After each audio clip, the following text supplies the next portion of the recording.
You are drowning in the present. When pain arrives, you feel it will last forever. When success arrives, your ego tells you that you are invincible. You are wrong on both counts. There is a flaw in the human mind. We cannot see beyond the moment we are in.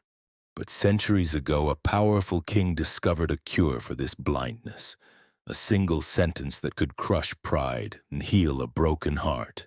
There once was a king who had everything, yet he possessed nothing. He was a slave to his own emotions. When his kingdom prospered, he became arrogant and cruel. When the harvest failed or enemies approached, he collapsed into a paralyzed depression. He was a leaf blowing in the wind of circumstance. Desperate for stability, he summoned the wisest scholars, the oldest mystics, and the greatest jewelers in the land. He gave them an impossible task. He said, "Make me a ring, but not just any ring.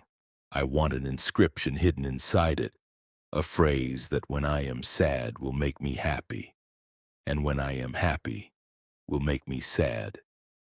The wise men were stumped. They consulted their dusty tomes and analyzed the star. They could write treatises on war and poems of victory, but a phrase that worked for both victory and defeat. It was a paradox. They spent weeks in the library, sleeping on piles of books, finding nothing. The king fell deeper into despair. He believed there was no cure for his volatile mind. But on the final day, an old servant approached. He was not a scholar, he had no degrees. But he had served the king's father for 50 years. He had seen empires rise, and he had seen them turn to dust. The old man smiled and whispered, "I do not know books, your majesty, but I know life. Please take this ring, but do not read the inscription until you are at your absolute breaking point." Time passed. A great war came to the kingdom. The city was under siege. The king stood on his balcony, watching the fires burn, terrified that his reign was over. In the depth of his fear, he looked down at the ring.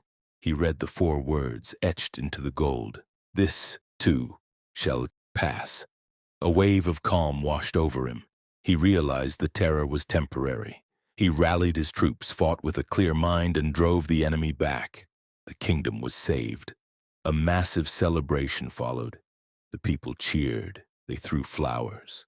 The king felt the rush of pride, the intoxication of being a god among men. But just as his ego began to inflate, he looked at the ring again. "This too shall pass." The pride vanished.